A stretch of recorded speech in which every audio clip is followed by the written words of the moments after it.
তুমি দেখে নিও, জীবনের দেয়ালে ঝুলে থাকা দুঃখগুলো মুছে যাবে, হতাশাগুলো অনেক দূরে চলে যাবে, বেদনারা অজানায় বাসা বাঁধবে, নিরাশাগুলো বিদায় নিবে ঠিক সেদিন যেদিন তুমি মন থেকে মেনে নিতে পারবে যে জীবনে যা হবার তাই হয়েছে, আর ভবিষ্যতে তাকদিরে যা লেখা আছে তাই হবে।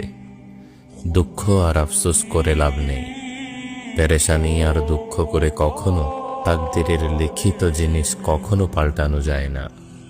তবে তুমি কি জানো, যে মন তাকদিরকে গ্রহণ করতে শিখে সেই মনই প্রথমবারের মতো আল্লাহর রহমতের আসল স্বাদ পায়।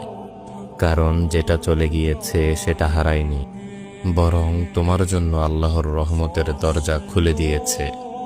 আর যেটা এখনো আসেনি সেটার জন্য আফসোস নয়, বরং আল্লাহর উপর অন্ধ ভরসা রেখেই অপেক্ষা করতে হয়। তুমি দেখে নিও, যে চোখ কেঁদেছে হারানোর জন্য, একদিন সেই চোখই হাসবে আল্লাহর দেওয়া নতুন কোনো নিয়ামতে। শুধু এখন এই সময়টাই ধৈর্য হারিও না, কারণ তোমার দুঃখের মধ্যেই লুকিয়ে আছে তোমার রবের পরিকল্পনা। এবং রব কখনো বান্দার কান্নাকে অপচয় করেন না, তাই কখনো হতাশ হয়ে যেও না।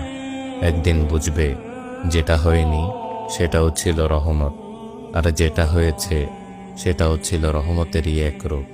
শুধু একটু সবর আর একটু পূর্ণ ভরসা রেখো তোমার প্রিয় রবের উপর। দেখবে জীবনে যত দুঃখ আসুক সবকিছুই আল্লাহর রহমত মনে হবে, ইনশাআল্লাহ।